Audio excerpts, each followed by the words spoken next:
কার্ডটা নিয়ে যাওয়া। তো আমি চাই সাথে কিছু অভিজ্ঞতা নিয়ে যাই, যেহেতু আমরা এখানে আসছি, জীবনে হয়তো কারোর সাথে আর কখনো দেখা হবে না, আজকে আমাদের লাস্ট দিন। তো আমি গতকালকে একটু অভিজ্ঞতা শেয়ার করার চেষ্টা করেছিলাম, পারি না, একটু আজকে একটু সুযোগ আছে একটু অভিজ্ঞতা শেয়ার করতে।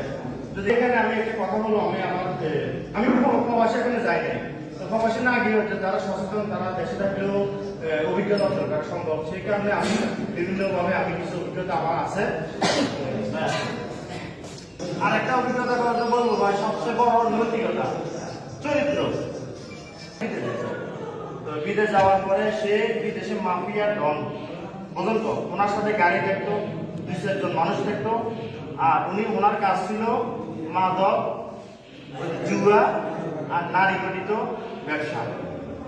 উনি এটার মাফিয়া ছিল। টাকা কত লক্ষ টাকা ওনার কাছে আসতো, কত লক্ষ টাকা উনি জানতো না, হয়তো সহকারে হিসাব করতো।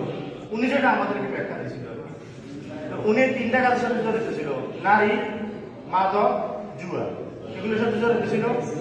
উনি বলছে যদি আমি টাকাগুলো দেশে পাঠাতাম, মানে এই অংশটা আমার হয়ে যেত, কিন্তু উনি এটা না করে উনি বলছে যে চলছে চলবে।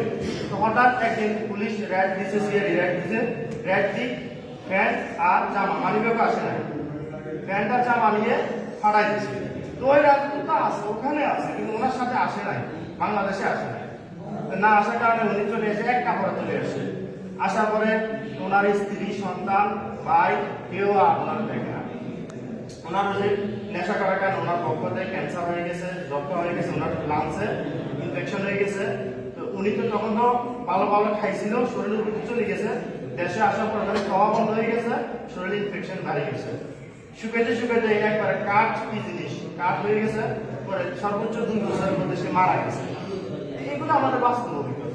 আমি এগুলো বলি কেন, আপনাদের লাভ হবে না, আমারও লাভ হবে না, কারণ ব্যক্তি সচেতনতা বেড়ে গেছে। যেহেতু তার না একটু সচেতনতা একটু কথা বললাম।